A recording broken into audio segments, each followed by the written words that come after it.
Tell Luca that he's next.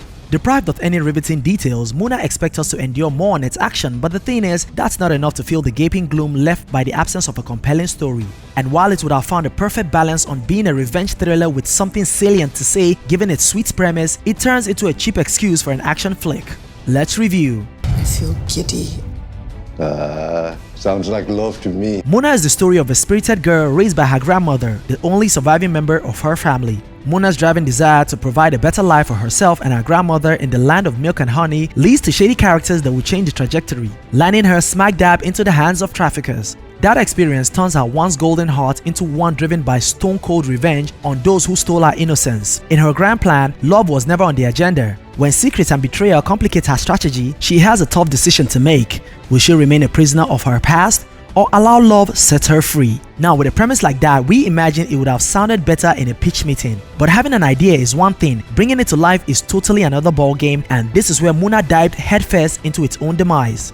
Muna's problem as a movie wasn't that it didn't have what to say, it just didn't know how to say it. With a story with so much potential that it dumped all on its way to becoming a glorified, think Colombiana, or let's just say Nigeriana in this case. Also, another problem of the film is that it dedicated too much time trying to build sympathy towards a character that is largely unsympathetic. Yes, you feel bad for her at the beginning of her journey, understanding her loss and want, but her character never develops in a positive direction as you would expect. Instead, she becomes even more unsympathetic with no growth whatsoever as the film goes on. There are moments designed intending to make viewers get behind the character, like scenes with her boyfriend and the cabbie guy, becomes a huge waste of screen time for something that would have been used to better structure the story arc. And honestly, even with the weak development, Muna still isn't interesting enough as a character to evoke the viewer's genuine interest. ADESUA is no doubt a beauty to watch, owning her screen presence, but the film around her is tiresome and laughable even with some of its visual effects and fight choreography. You'll find yourself giggling and sometimes laughing hard, then to only realize that it was not meant to be superfluous. It was just directed and badly written.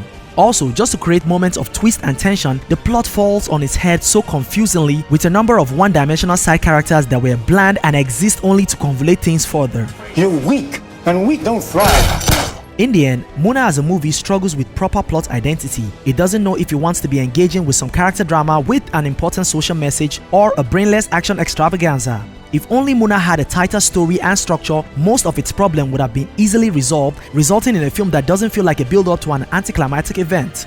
The film is undercooked, even with ADESUA's commitment to it with such intensity that she makes it feel like it all matters. The script doesn't aid its case for what it is. It is disappointing and a bloated thriller that fails to sustain any actual suspense or payoff despite its decent and beautiful setup.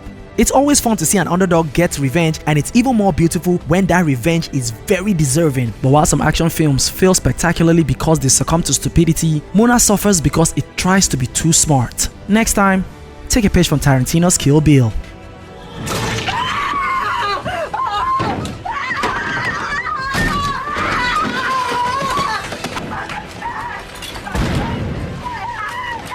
So, what do you think about our review?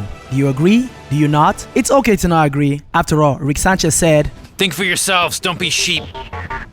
For more movie reviews like this, check out what we thought about Living in Bondage, Breaking Free, and our other video on If It Was Necessary. And for more movie and TV related stuff like this, make sure you subscribe to Popcorn and Reels, hit the bell icon for notification, follow us on all social media platforms, and catch us every Thursdays from 3 to 4 p.m. on Cool FM Abuja as we bring you the movies. And as always, thanks for watching.